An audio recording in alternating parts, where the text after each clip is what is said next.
Hello বন্ধুরা, এখন আমি মাছটা ভেজে নিচ্ছি।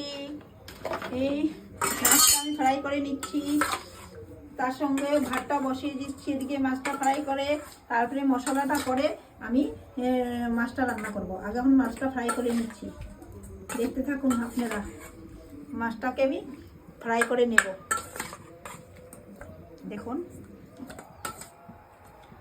দেখতে থাকুন। মাছটাকে ফ্রাই করছি আমি, এই দেখুন দিয়ে দিচ্ছি মাছটাকে আমি। মাছটা আস্তে আস্তে ভেজে নিচ্ছি আমি এখানে 3 পিস মাছ দিয়ে দিচ্ছি, দিয়ে দিলাম। মাছটা 4 পিস দিয়ে দিচ্ছি।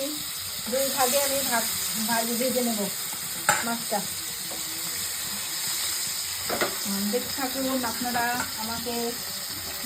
এদিকে ভাতটা বসিয়ে দিচ্ছি,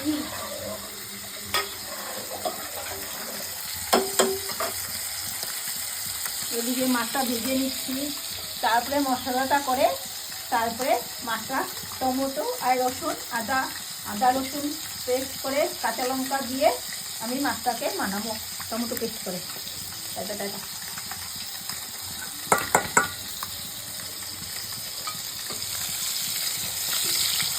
ভালো করে মাছটা ভেজে নেবেন, কড়া করে, না হলে খেতে গন্ধ করবে, কাঁচা হলে গন্ধ করবে। মাছটাকে উল্টে দিচ্ছি এখন, নাহলে কাঁচা গন্ধ করবে।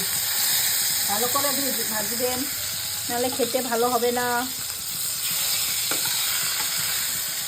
মশলাটা করে তারপরে মাছটা বানাবো যখন, তখন দেখাবো আপনাদের। তখন কড়া করে মাছটা ভেজে নিচ্ছি।